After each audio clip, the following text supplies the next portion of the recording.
Ladies and gentlemen, please welcome Cleveland Clinic's CEO and President, Dr. Toby Cosgrove, and Senator John Glenn.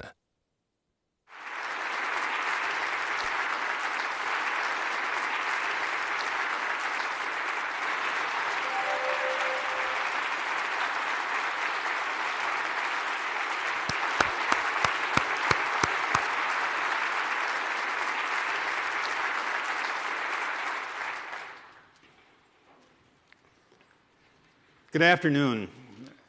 It's a real pleasure today to be introduced one of the nicest people that I've ever had an opportunity to meet. He's a native son of Ohio. He met the love of his life at 3 years old in a crib. A World War II fighter pilot, a Korean War fighter ace, a test pilot, an astronaut who was the first to circle the Earth, four-term United States Senator from Ohio, presidential candidate, and the oldest man ever to rejoin the astronauts and go back in space at 77. Please join me in reliving these accomplishments.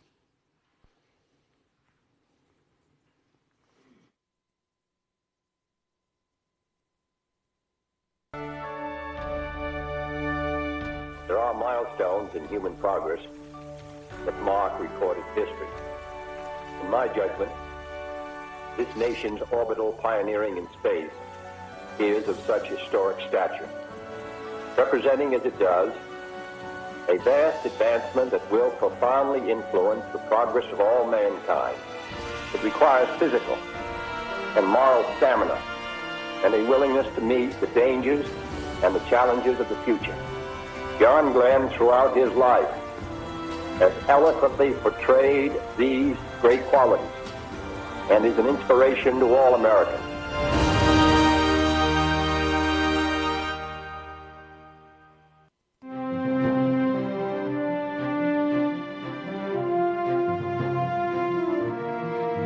I'm John Glenn. I'm the lonesome Marine on this outfit. America needs heroes. I got on this project because it'd probably be the nearest to heaven I'd ever get. He's genuine, he's sincere, and what you see is real. Would you like to be the first man to reach the moon? Well, sure, I'd like to go to the moon, George. But I think like any other test pilot, I'd sure like to check out all the equipment before we started a trip like that. He's the kid who really gets excited about airplanes and rockets. John is a tremendous and focused competitor.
A new American plane has arrived in Korea, the F-86 Sabre jet.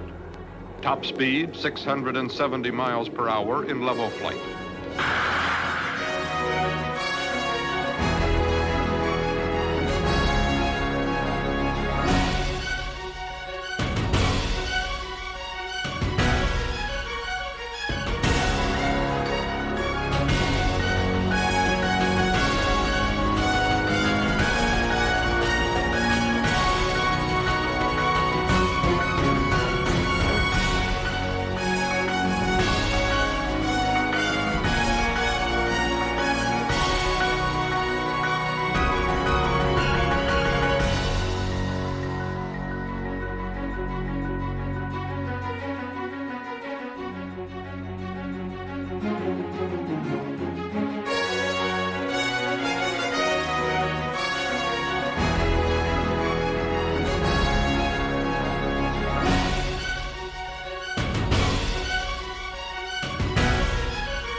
Today we are introducing to you and to the world these 7 men who have been selected to begin training for orbital space flight.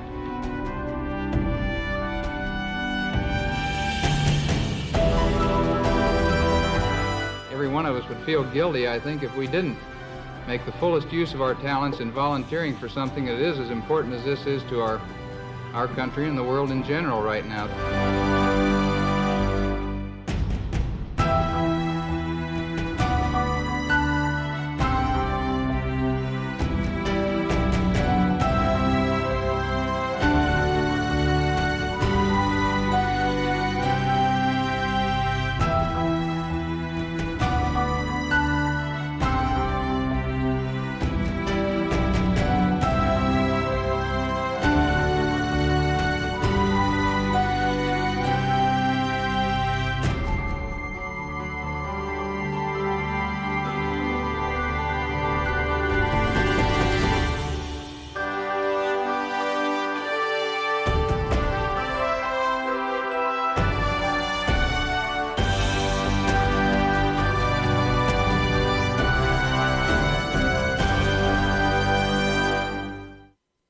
I don't know any words for this except the trite ones. Tension is mounting here at Cape Canaveral. We've heard that phrase so many times before, but I don't know any circumstance to which it applies quite like this.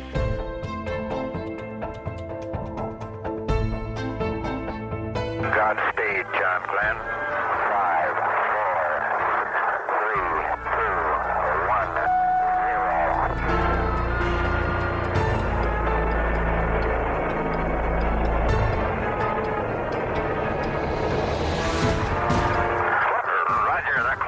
Operating. We're underway. You're loud and clear. Roger. We're programming and roll okay.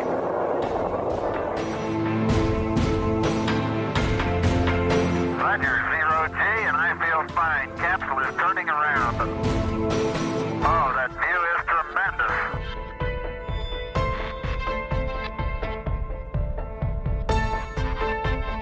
We have a beautiful view of the African coast, both in the scope and out the window. Out the window is by far the best view.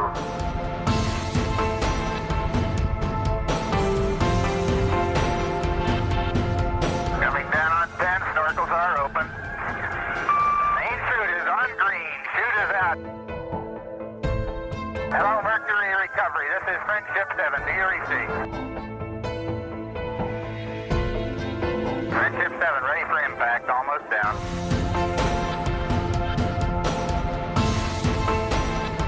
What is your condition, over? Roger, my condition okay. Does the capsule look like it's okay, over? The capsule looks good from here, over.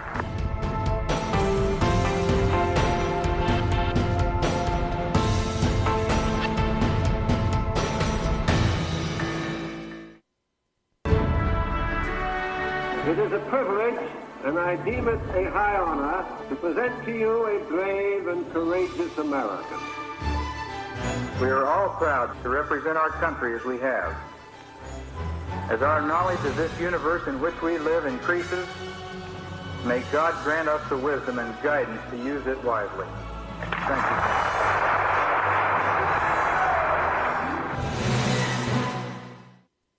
you. His performance in fulfillment of this most dangerous assignment reflects the highest credit upon himself and the United States.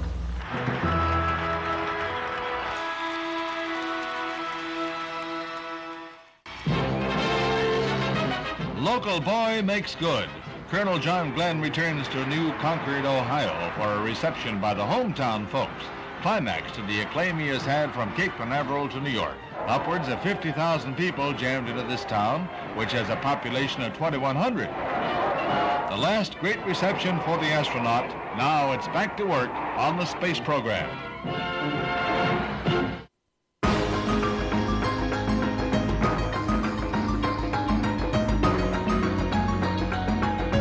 John Glenn, the astronaut, is a landslide winner in the Ohio Senate race that he will win with over 70% of the vote when all the votes are tabulated there.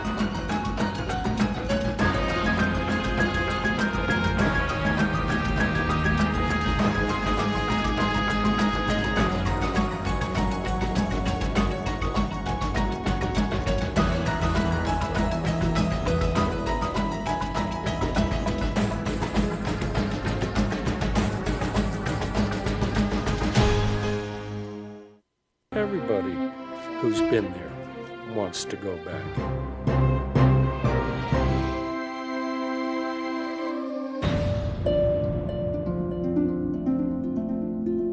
I am extremely proud to announce that John Glenn of Ohio, the first American to orbit the Earth, will get his long-awaited and much-deserved second flight.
For people from around the world, he is a symbol of courage, enterprise, and the American spirit. Please join me in welcoming an American hero, Senator John Glenn.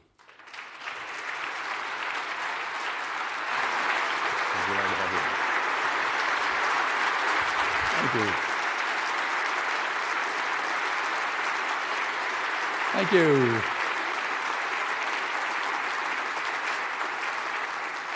Thank you all very, very much. I was not warned that it was going to be that complete.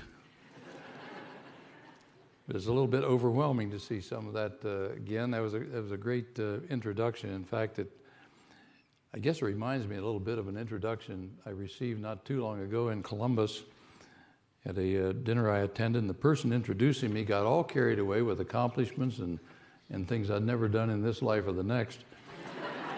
And finally finished up this overgenerous introduction by finally saying, "There are few truly great men in this world."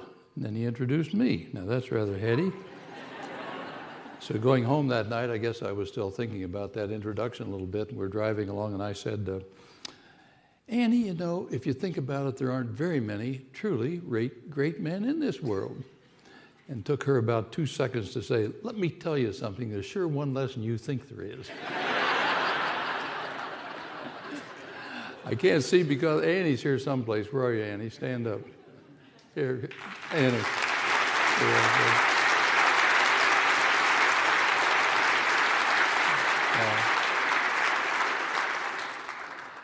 Well, I mentioned going into space at 77, and it's one disappointment on that last flight was I wanted to do a space walk, but NASA felt at my age I might wander off someplace, so they didn't want to do it.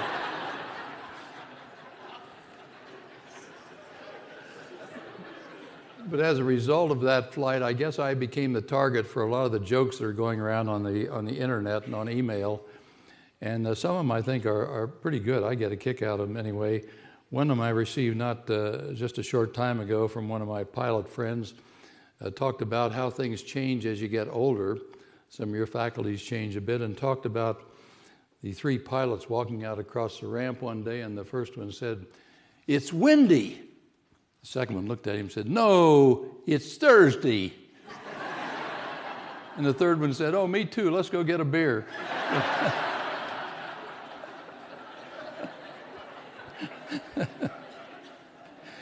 And the other one I thought was pretty good too was the elderly gentleman leaves the home. He's going to go down to downtown.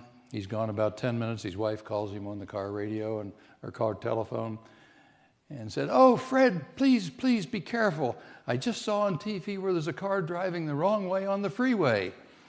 And Fred says, "There's not one, there are hundreds of them."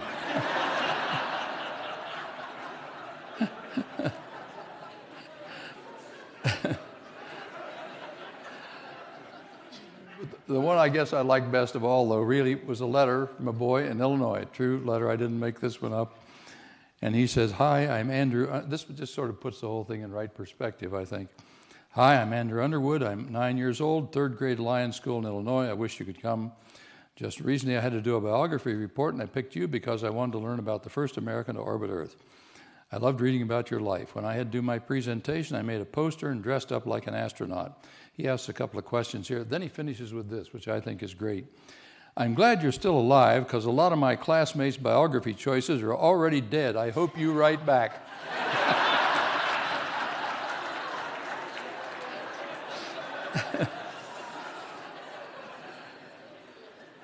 Let me tell you something. That letter got the fastest reply that I've had. Well, we didn't come just to tell jokes tonight. So many of you here, I saw on the guest list a number of people I know very well and appreciate your being here, and I appreciate Dr. Cosgrove's courtesy today. He showed me around the new building over here, the new heart hospital. Cleveland Clinic's already number one, and what you're going to do, I don't know how you get to be better than number one when you get that new building all done and manned, and you're going to really be the center for heart activities, medically speaking, for the whole world. And Dr. Kavanaugh showed me some of the space-related experiments you're doing here also today. I appreciated that very, very much. I think in Woody Whitlow here, Woody, you here? Okay, good. Woody's in here from out at NASA too. I'm glad you could come in.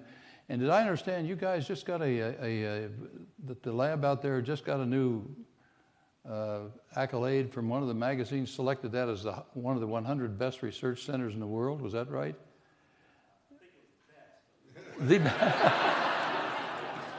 I knew Woody wouldn't understate it. Okay, that's great. Appreciate that much.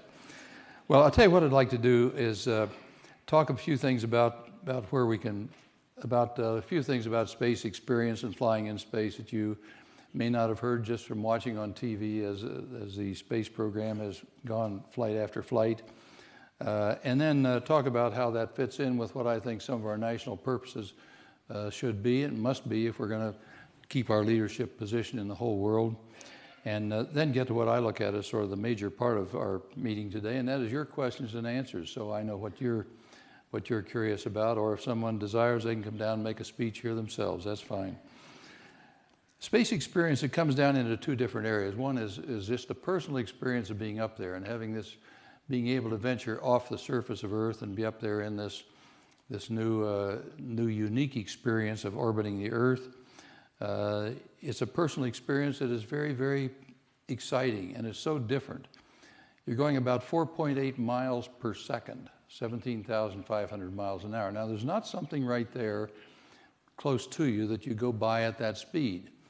But nevertheless, when you look down at the Earth, you see that you are going very, very fast, and you go around the Earth in about an hour and 29 minutes. So from up at 350 statute miles, which is where the last flight was, you don't look back and see the Earth as a big blue marble. I love that picture they took from the moon on the way back from the moon. But you're not that far out. But you are far enough out that you see the curvature of the Earth back here. And on some of those pictures, you saw that little blue band, which is our atmosphere right here on Earth. And you look back and you see that. And it's particularly noticeable at sunset or sunrise. Because here on Earth, when you see sunsets or sunrises, you see the reds and oranges and yellows. And that end of the spectrum, you don't see the other, the blues, indigo, and violet. Remember the old Roy G. Biv, red, orange, yellow, green, blue, indigo, violet. Well, that end of the spectrum on the blue, indigo, violet, you don't see with the same luminous property you see when you go out here and watch a sunset or sunrise from here on Earth. The atmosphere filters out those other colors, and so you don't see them. Up there in space, you're above that atmosphere. And so sunsets and sunrises, which occur at 18 times their normal speed, because remember the Earth rotates at the equator about 1,000 miles an hour, 17,500, you're going almost 18 times the normal speed of a sunset or sunrise. So that makes it rather impressive also. But seeing that, the few seconds that you have when the light from the sun at sunset or sunrise is coming through the Earth's atmosphere and back out to the spacecraft here, the Earth's atmosphere acts just like a prism. And so you see all that whole spectrum across the Roy G. Biv spectrum. You see that whole thing with the same luminous intensity that you normally would see here on Earth, just in the reds, oranges, and yellows in that end. So that is very impressive. And the fact that it's occurring at 18 times normal speed is something that's very impressive too. That kind of speed, for instance, took us across the United States from San Diego to Savannah in 7 minutes. And so you're going along pretty good speed. Another thing that is impressive, I think, too, it was to me anyway, and I think it's been to every astronaut because every person I know has commented on it. When you look at that sunset or sunrise and you see the Earth's atmosphere back there, now if it's impressive in another way. If I put my hand up here above my head, that would be about 80 inches to the floor. Let that be the diameter of a globe here representing the Earth of 80 inches. Now, most everyone in this room has probably flown cross-country in a jet airplane. You got up around 40,000 feet, particularly on a long flight. And 40,000 feet, if you put that, and at 40,000 feet, you're above 80% of the Earth's atmosphere. Hard to believe, 40,000 feet, only 20% of the Earth's atmosphere left above you. Put that on the same scale that I mentioned a moment ago for this globe here, and if you put that 40,000 feet of altitude on this 80-inch globe, it would be less than 1/10 of an inch. In other words, follow that. The 80% of our atmosphere would be 1/10 of an inch. We don't live in a huge layer of air. We live in a film of air that blows and flows around mountains and things. It's no wonder the weather changes.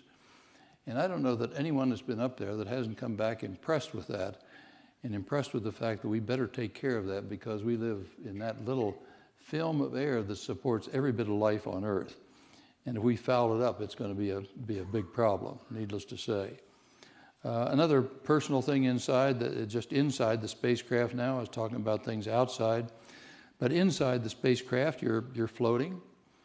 You don't take sugar cookies up there and break them. The crumbs would just float all over the place. You have to go out there and pick them out of the air. If you want to take water, you have that in a plastic bag and a plastic tube, and you put that in your mouth and squeeze the water bag. And you have a little turn off on it here so you don't get it out there all the time. But you can also have some fun with that during the half hour or so when the day is done and you're ready to turn in and go to sleep for the night, your own self-imposed night, by putting plugs in all the windows so the light doesn't come in as you go around the Earth every hour and a half with a new sunset and sunrise. And what the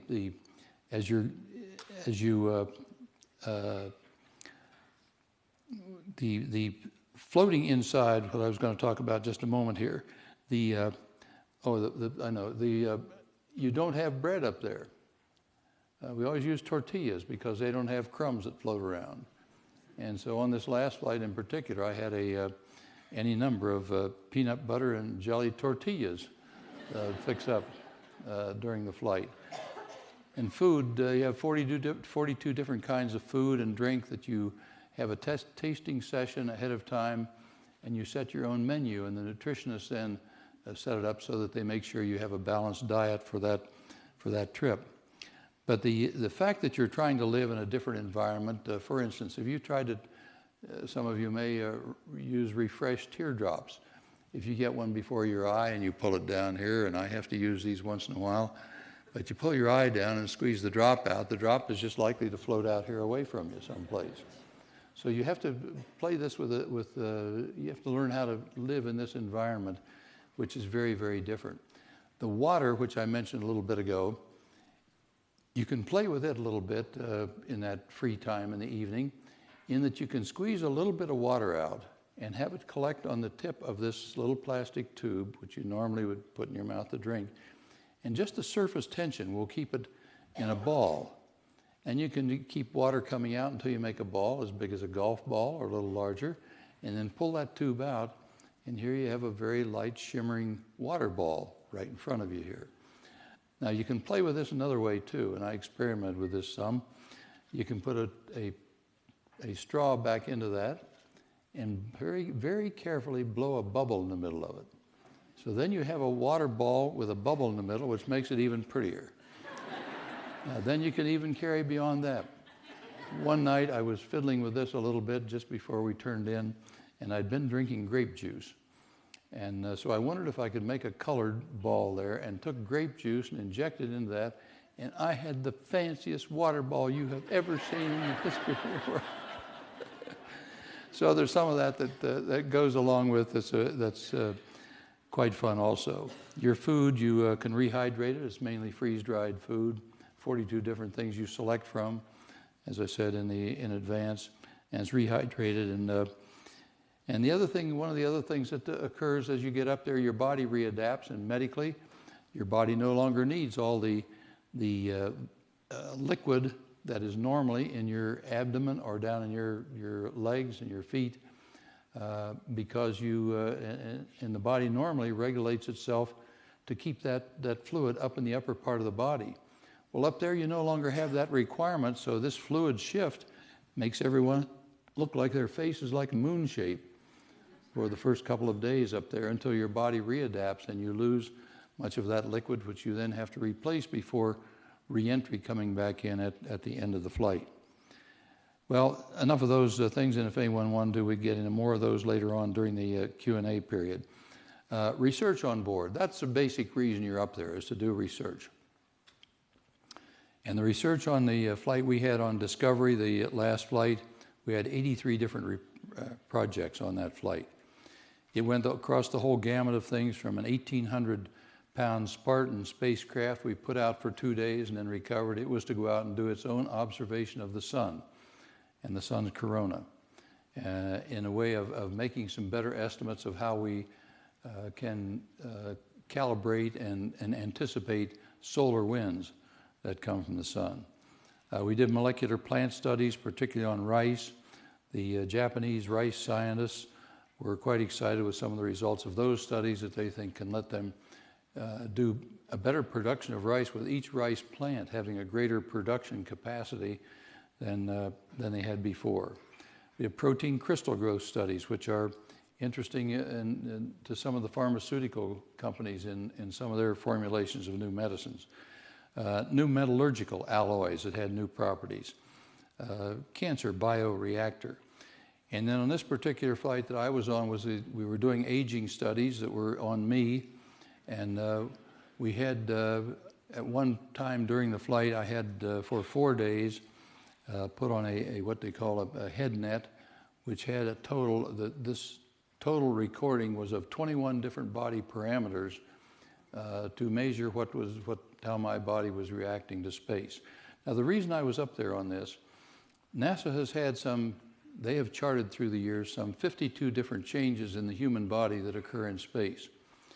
Now, most of those are a lot of them are minor, but a lot of them aren't so minor either. And it turned out that there are about 9 or 10 of these that are similar to what happens as part of the natural process of aging right here on Earth. There are things like the body's immune system changes. You're less resistant to disease and infection here on Earth as you get older for most people, and up there for the younger people, and that can be measured. Now, they recover from that when they come back to Earth. But you have things like that. You have the body's protein turnover, the protein replacement in the muscles. As you get older, it becomes more difficult here on Earth, and it's more difficult for the younger people up there, but once again, they recover when you come back. So we're looking into things like that, into osteoporosis, cardiovascular changes, orthostatic tolerance, ability of the body to keep the fluids in the body in the proper area of the body where they're needed, balance, the PTO, protein turnover, coordination, all of and drug and nutrient absorption, which change up there, the rate, and changes for most elderly right here on Earth too. And the idea was to see if we couldn't find, through experimenting on me and comparing my reactions with the younger people, with a view toward possibly learning how in the human body we could turn these systems on and off. If we ever could do that, think what that would mean to the immune system, for instance, and what you in a place like Cleveland Clinic here could do with increased immunity if we could generate that some way. My reactions to these things came out in this particular case to be pretty close to what the younger people were experiencing also. But what we need, I think, is another half dozen people up there over a period of time in that same age bracket of 75 to 80.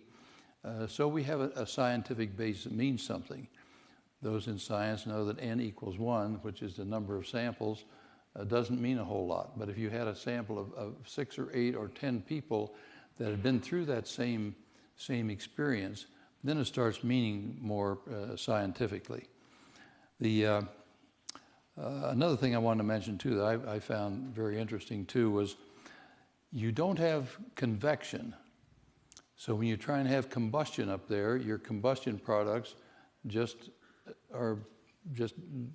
reach a cloud around the source. For instance, you lit a candle. You wouldn't see a candle flame standing up like that because there's no convection. The combustion just gradually heats out here in gaseous form. And one of the things in research that we found on that flight was they had combustion with a lower fuel-air ratio than ever before.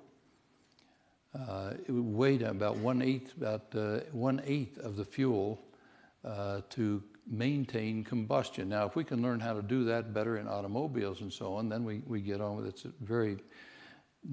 One thing alone would probably make the whole thing very much worthwhile.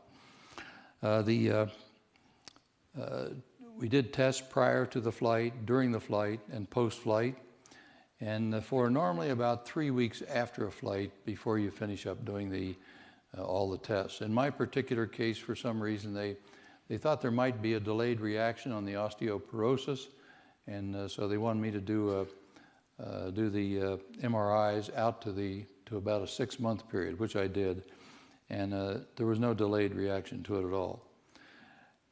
Where do we go now? Well, we've had 16 nations, including our own, cooperating in the International Space Station.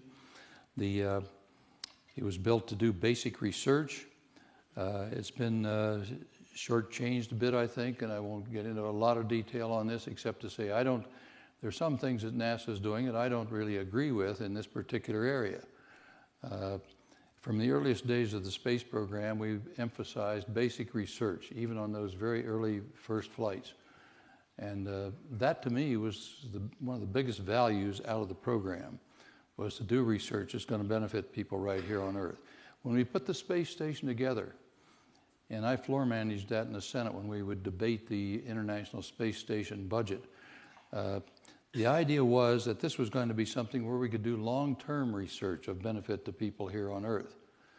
Now, I still think that's what it should be used for. By the time it's completed in another year or so, we will have spent close to $100 billion, billion on the station. Our allies on this will have spent about 12 or 15, and it had the greatest potential, I believed, of any for good for people right here on Earth, of anything, any laboratory that's ever been put together. But the president decided that we're going to go to Moon and Mars, but not increase the budget to cover those extra trips. So what has happened is that the station now has had all of the research cut off of it, unless it applies directly to going to the Moon and to Mars. So I think we should have the funding for that. I don't disagree with going to the Moon and Mars, but I do disagree with cutting out the research that I think has the potential of being very, very valuable for everybody right here on Earth. As to Mars, we'll get there someday, I'm sure. I think it may be a little farther in the future than most people think. But anyway, that's the direction we're going right now. Now let me shift gears a little bit here. How does space fit into our overall national purpose and national good for the future? If we open this up and had a big discussion here tonight about why do you think that this country of ours, this nation we're all so proud of, came to fruition or came to a prominent place, became a world leader in just about 125 years from those colonial days. And it was only about 125 years, and this nation was a world leader. Now, why did that occur? Did it occur because we had great resources? Well, we did. But we also know that there are many places in the world that have great resources, and they didn't all develop the way we did. And I would submit if there are just a couple of basic reasons why all this occurred, to me, it would be number one was education, a general education for all of our population. And it was an education that wasn't in this country. It was not just from the kids from the castle as it had been in Europe. It wasn't just for the rich or the politically connected. It was for everybody. And out of that, we came out then with the best educated citizenry in math and science and technology as the years went along of any nation on earth. And then there was a second element, and that's where this does fit in.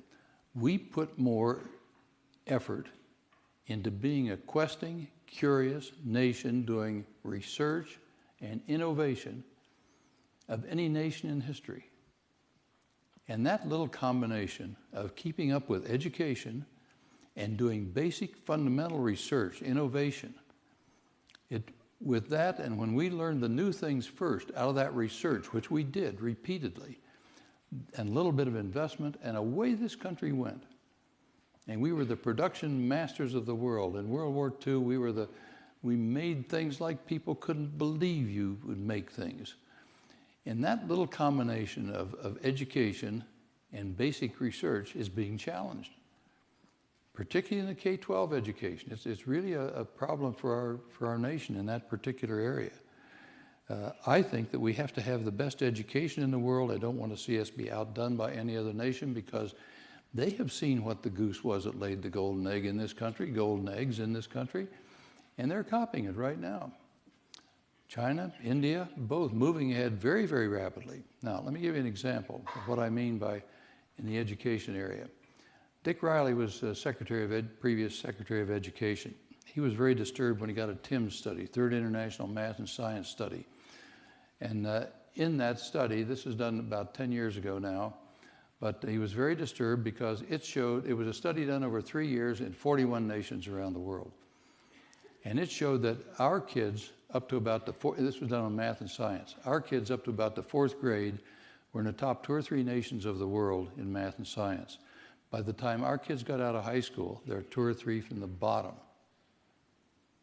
Now, I wish I could say that in this 10-year period that's been corrected. It has not. Dick Riley asked me to head up a commission, a national commission that looked into this, and we did. We looked into it, and what we found was very interesting. We finally put out a slick paper report before it's too late, which exhorted our people to get going on this before it was too late, before other nations outdo the United States of America. What we found was 25% average cross country, 25% of the math teachers in high school across the United States never had any training in teaching math themselves. They're teaching out of field, as the educators call it. And 20% of the science teachers the same way. Even more disturbing, 30% of our teachers leave the profession for other opportunities within 3 years, 30% in 3 years, and 50% gone within 5 years.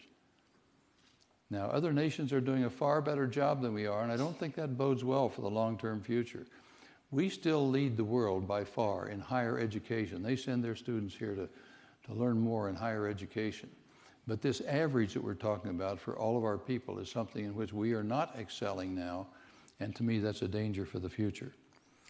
Okay, basic research, I think we still lead the world in that area, but in basic research, we have been an inventive, an innovative, a curious, a questing people, whether it was macro research of physical exploration or micro research in the laboratories, such as you do so much here right here with the Cleveland Clinic. Your efforts at innovation, your efforts at research are what are going to determine whether we keep leading in that field into the future. There are many places around the world that are competitive. We can learn from them maybe sometimes also. So I think to be as innovative as you possibly can and keep that research orientation that you're so famous for is something that is absolutely crucial in my view toward your maintaining the status that you have right here in the Cleveland Clinic. All these programs are, you know, when you're inquiring into the new and the unknown, you're exercising curiosity. Plain curiosity. Can we make things better and different and new and do a little research and we fill in this gap maybe with other information? We are able to leap ahead in this particular area. And that happens all the time. Our efforts in education up to now have had amazing results. Think of what the Wright brothers flew in 1903 over Dayton. It was just 69 years or 66 years until Neil Armstrong stepped on the moon in 1969. Medical research, time of the Romans, life expectancy about 27 years. In 1900, just a little over a century ago, 47 years. Bang! Medical research and innovation, and all at once we're up to 78, over 78, approaching 80 years life expectancy now. Amazing what we've done with this innovation and this kind of research. And you people here are involved with DNA and genome and stem cells and antibiotics and body parts even, and it's just almost unbelievable. And with this kind of research also in food production, just think back in the early days of this country, at 1800, we had 96% of our people on the farms. And that went down, and by 1900, went down to about 40%. Now we have 2.3% of our people on the farms and producing surpluses we don't know what to do with, paying people not to produce sometimes. And so it's been a thing where we've seen amazing advances. Now those farmers aren't working all that harder. You know, a good corn crop when I was a kid, I think, was 45 to 50 bushels an acre, something like that. I think a record crop now gets up around 350 or 400 bushels per acre, a record. And I think the average now is something like 140 or 50, something like that now. So all of these things were done because we did research on soils and fertilizers and hybrids and on we could go with that. In communications, you know, transistors, computers, instant communication around the world. And we're talking now about some of the research that is going on. They're now going to call it a quantum computer that Hewlett-Packard and some of the others are doing, in which they have, instead of just depending on transistors, we'll have switches of light beams. And the estimate, if they can perfect this, we may have calculations billions of times faster than anything we can do right now. Amazing, some of the advances that we have coming. So anyway, I could go on and on with some of those examples of what's happened, but this combination of education and research, they are so key, I think. I wish in this presidential election year we had all the candidates talking as much about the importance of research and innovation for the future as they are about some of the other things, because that's where the jobs come from. It's one thing to say we're in a bad election cycle, or we're in a bad economic cycle now and need to provide help for people that are poor and are really hurting, and I agree with that. There's nothing wrong with that. But for the long term, where these jobs are going to come from, the long-term good jobs, are going to be as we do innovation, as we do research, to keep ahead of the rest of the world, which has been our pattern over the last 225 years. And that's where the jobs of the future are going to come from, I believe. Well, it's difficult to change things in the education area in this country. All of our competitors are nations that have a national school system. Now, we operate in this country, we call it a system, and it's hardly a system. It's basically, for the whole country, just over 14,700 school boards, each independent from the other, doing their own thing in their own area with a little direction from the state, a little bit of help economically, but not enough to do the kind of job that really has to be done for the long-term future. So in that area in particular, I feel we must do a far better job than we've done so far.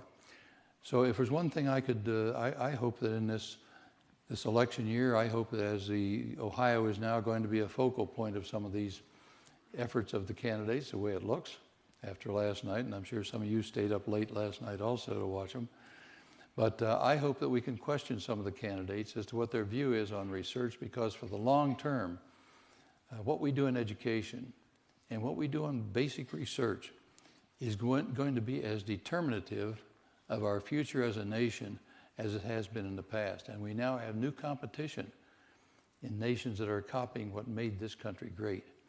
So I hope we can do that as we go through. Well, let's go to just one other thing I wanted to show you here. On this area of curiosity, back about a year ago, the Washington Post took this on as a study, And in their Sunday Outlook session, which is the editorial section, they had did a whole page on this in the Outlook section. It's called Our Incredible Shrinking Curiosity. And the point they made in this was exactly the one I made a little bit ago, that we still do a lot of research, but not nearly enough to be competitive now to say that 50 years from now, we still will lead the world and have the good creation of jobs and businesses that we've had in the past.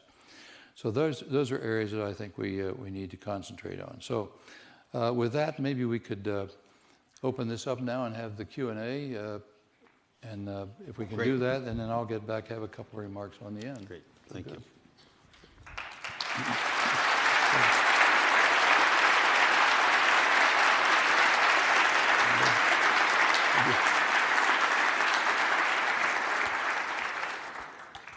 I think all of us would agree it is fascinating.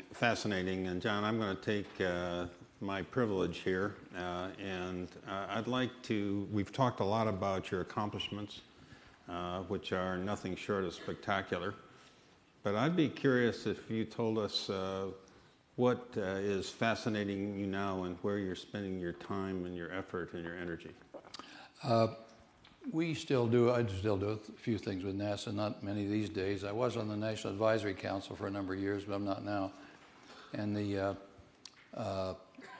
so I still do a few things there. And so we live in Washington with our home there we've had for a long time, for about a third of the time. And the National Archives people recommended when I was leaving government service that we put our files and our mementos and our Senate records and things like that in the archival facility they have at Ohio State University. And then after that, that resulted in forming a Institute of Public Service and Public Policy there. And that then advanced. We now have combined with another section there, and now we've added public policy management to it. And this then has resulted in changing it to now a full-fledged School of Public Affairs. We have master's and doctoral degrees. As part of that, we hope to have an undergraduate level there also. I don't know, one of the people who was going to come today is Barbara Snyder. Barbara, are you here? I am. You am, okay, good.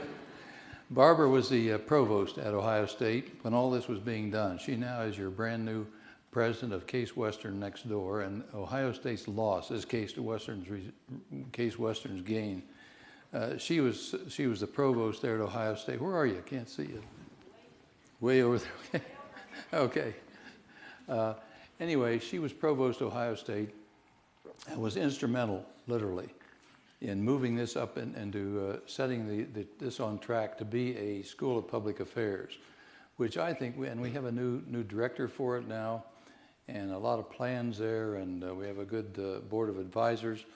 But I want to give Barbara credit for what she did to get the whole thing going. We appreciate it very much, Barbara. But you also have to add that, but she told me, and you told me as well, that you thought you understood politics after 24 years in the Senate, and she took politics to a new high at Ohio State. I thought I knew a bit about politics, but I'll tell you, academic politics, when we're trying to get something through a campus, that's something beyond Washington, I'll tell you. Yeah, if you want to ask a question, why don't you step to the microphone? We'll start over here. Senator, thank you for being here and taking questions. I'm curious to know if when you first went into space, did you think that man would live on other planets in our lifetime? And do you still hold the same position now? Oh, I didn't think you limited that to saying in our lifetimes. Live on other planets in our lifetime. No, I really didn't think so. That requires some big leaps forward, and it requires to know an awful lot about things. Can we do that? Yes. Is it worth the expense? Not sure about that. Jury's still out on that. I know we're headed toward the moon. They want to set up a permanent base on the moon, but we've had to cut out some of these other things in order to keep on track there because they haven't furnished a budget to do what the new tasks were. So as I said before, I've disagreed with some of that. As far as the will we ever live on other places, I suppose so sometime in the future. I never wanted to go and live someplace else. I'd like to go visit. I love to do that. I tell Neil Armstrong, Neil's a good friend, and I tell Neil that that's one trip I'd have liked to make. I'm not by nature a jealous person. I don't go around being extremely jealous of other folks. But I tell Neil, for him, I'll make an exception because I would love to have gone to the moon.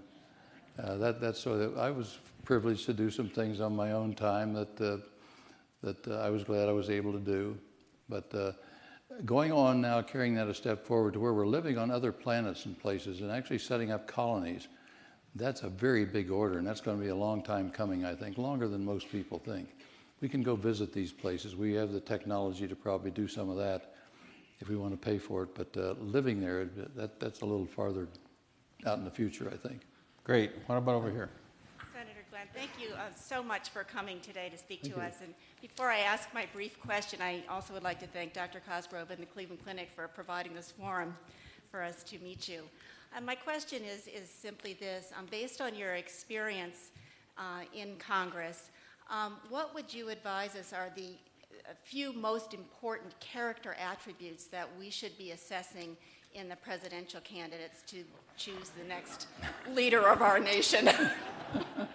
Party affiliation doesn't count. It's not a political question, it's a character question.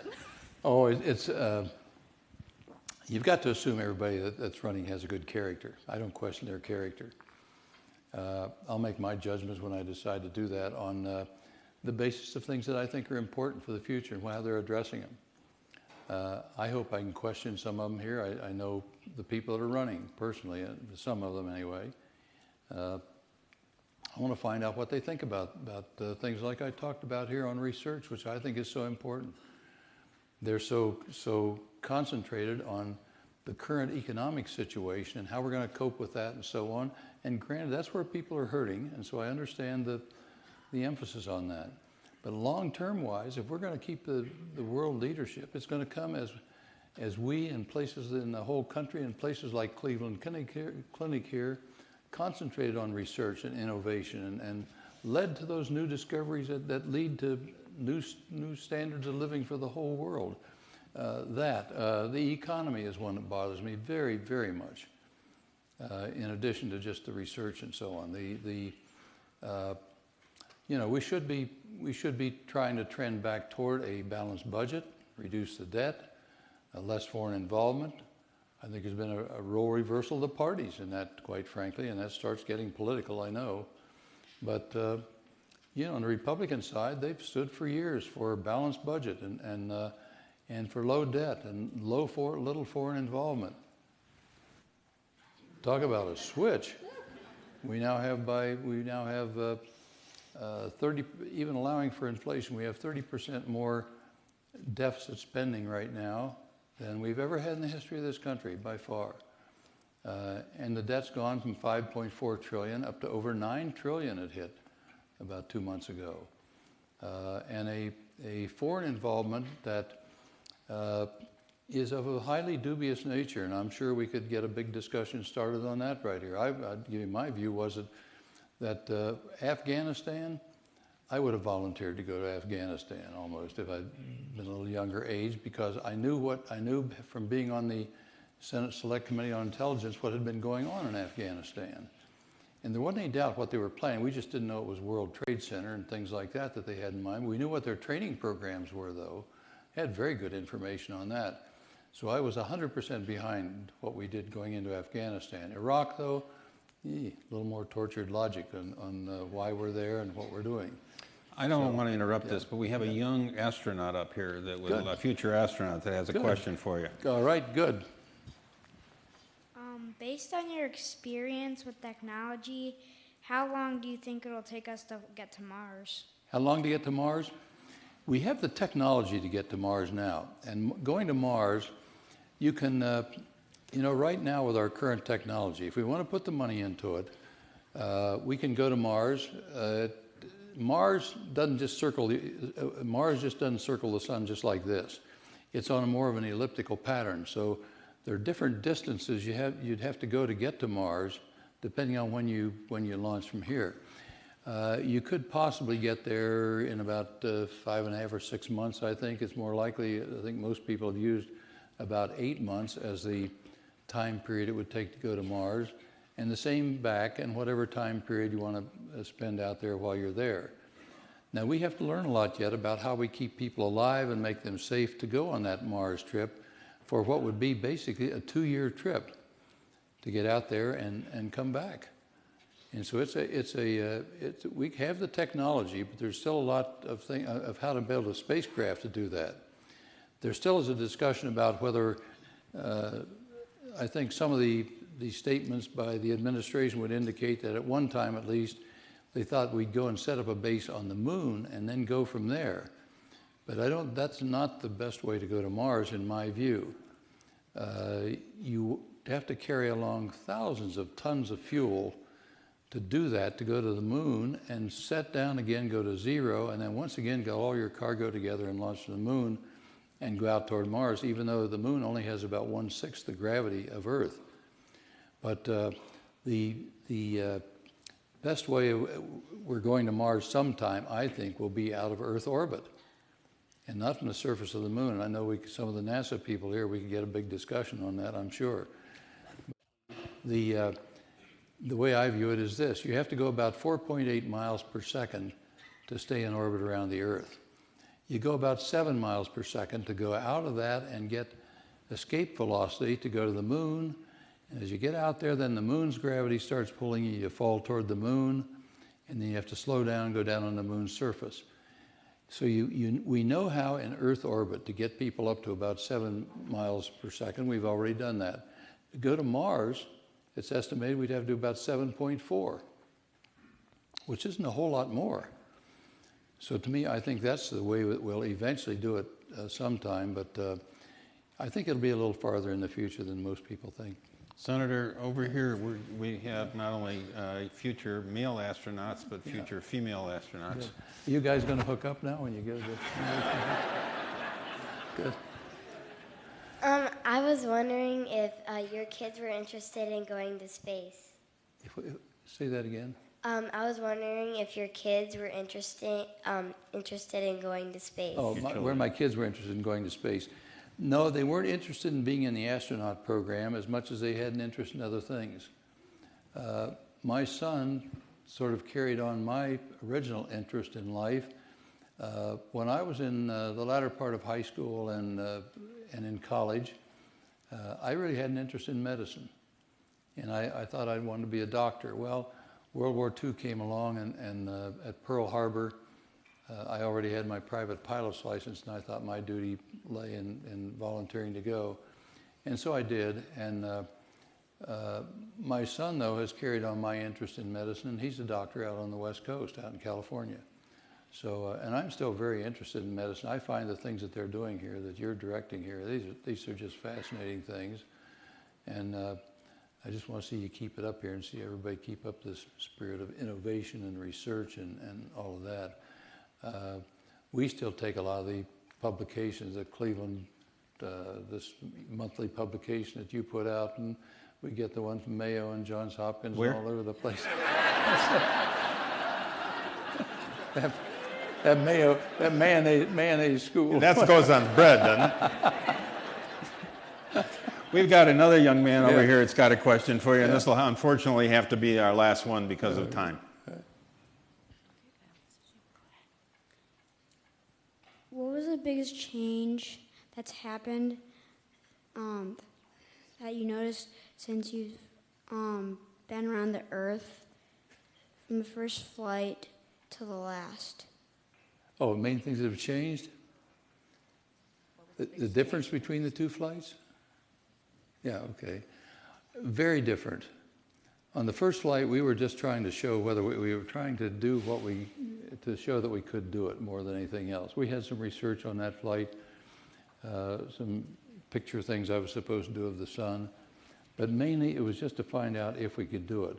We have to remember back in those days we didn't have any experience at this yet, and some of the doctors had predicted things that didn't turn out to be a problem, but they were a major concern. One was some of the ophthalmologists had predicted that they thought that when you're up there in 0 G, that the weight of the eyes no longer had to be supported by the structure under the eye, and your eye might change shape. It's sort of soft, it's not as solid as some of the rest of your body, and your eyes might change shape enough that you wouldn't be able to see the instrument panel good enough to make an emergency reentry and landing. And so what they had we actually had a plan for what would happen if that really occurred. And the doctors developed a small version of the eye chart in the doctor's office, the Snellen chart it is, the different size print. And every 20 minutes during flight, I was to read that chart and see which line I could read. Did it get boring? Yeah. The plot line wasn't much good at all. Yeah. And I was to read it and see whether my vision was changing, and if it was changing too much, we had emergency plans for reentry and come back and make an emergency reentry and come back rather than stay up there and get to a point where I would not be able to really see the instrument panel. So that turned out to not be a problem. One of the other medical things, though, that some of the doctors were curious about was when the fluid in the inner ear no longer had its solid 1G pull on it, would it move around more randomly and maybe give you nausea and vertigo, so once again you couldn't see the instrument panel good enough. I don't know if somebody's ever put you in a chair and spun you around, and then you tried to step off the chair, and you couldn't keep your eyes focused on a spot, and you're out there going like this back and forth, and it'll keep that up for maybe a minute or minute and a half until you get to where your eyes can focus on something again. Well, they were afraid of that if the inner ear got fouled up enough by the absence of gravity, that you got that kind of a reaction where you couldn't keep your focus on the instrument panel, then you're going to be in trouble. So once again, we had a plan for emergency reentry, hopefully at one of the prepared spots. If not, come down wherever you were around the world. But and that posed a different problem because some of the. And let me just. You want to end now? Okay. Let me say this. That poses another thing, and this coming down at some place when a couple of months before the flight was to occur, I got thinking about this, and I looked on the orbital track that was planned, and it was going to go over a little bit of the Kalahari Desert area in southwest Africa. You have the Kalahari Bushmen out there at that time in the 60s that were still Aborigines. And you had the people down in Central Africa, some of those areas. You had the outback in Australia, where you still had Aborigines. And you had the Central New Guinea highlands. The track of the flight went right up across the highlands in New Guinea, where there were tribes still being discovered we never had any contact with. And so I thought that I probably might need some way of communicating with those people. If I came down, if you can imagine that I'm making an emergency reentry, and here you come over and somebody in the middle of the jungle in New Guinea, he hears a double sonic boom, whoom, whoom, and looks up, and here comes a black speck, and there it comes, and his parachute comes out, comes down, and they look at this thing, and they run over to this thing, and the chute lets it down, and all at once, a hatch blows off, and out steps this thing in a silver suit. Now, my view was I was going to be either God or dead real quick. And so I had a message, me friend, take me to your leader, big reward, translated into as many of these very remote dialects as we knew how to get it into. And I carried that wrapped up in my pocket on my flight suit, and hoped I'd never use it, which I didn't. And this is the more serious part of this thing. It was interesting, I thought. All some of these more remote languages of the world may have a lesson for us. The word for stranger and the word for enemy was the same word. In other words, if you don't know somebody, you're more likely to think that they're bad for you. And so I've always thought since then, that's sort of an indicator to me that we should be doing far, far more in getting to know people around the world and studying of languages and travel and getting to know people. And that's how the United States through the years, through past years at least, has been known as somebody who wanted to be a friend. And we're the nation of the the Marshall Plan and aid program and help for people all over the world. And that to me is what we still should do. We have a lot of problems, and I think, but we also have a lot of opportunities along with it. There's a quote from Ralph Waldo Emerson that I always like in this regard, where people get so upset by all the change and the terrible, the change is just terrible. Emerson was a very interesting person. He had a horrible family life and childhood, and he had two brothers that were in asylums, and one in an asylum and one had died of lung cancer. His father died when he was 8 years old.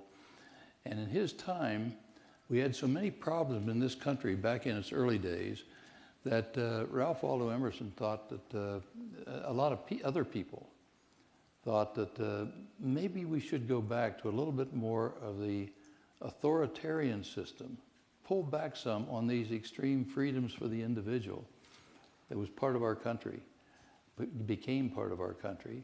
And we should go back to a little bit more authoritarian system and have a little more order to it. And he didn't believe this, and he wrote something that I think maybe applies to us today with all the problems we hear every day and so on. Sometimes I think we need to sit back and he wrote as follows. He was an optimist in spite of all these difficulties he had. And he wrote as follows: "If there is any period one would desire to be born in, is it not the age of revolution, when the old and the new stand side by side and admit of being compared? When the energies of all men are searched by fear and by hope. When the historic glories of the old can be compensated by the rich possibilities of the new era."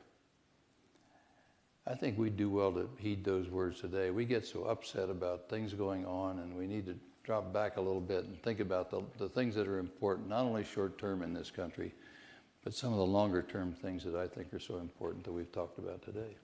So, well, let me, on behalf of all of us here, thank you. That is a wonderful way to end this discussion.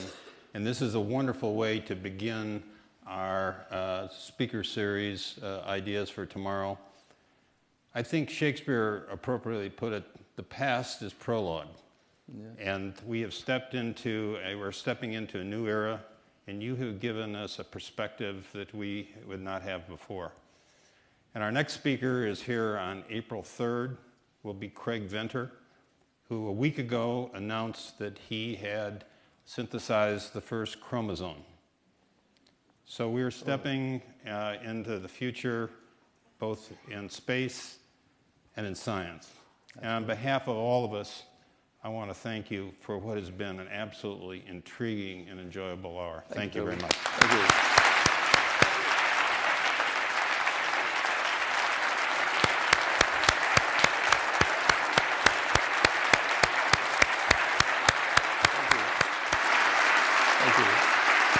Thank you.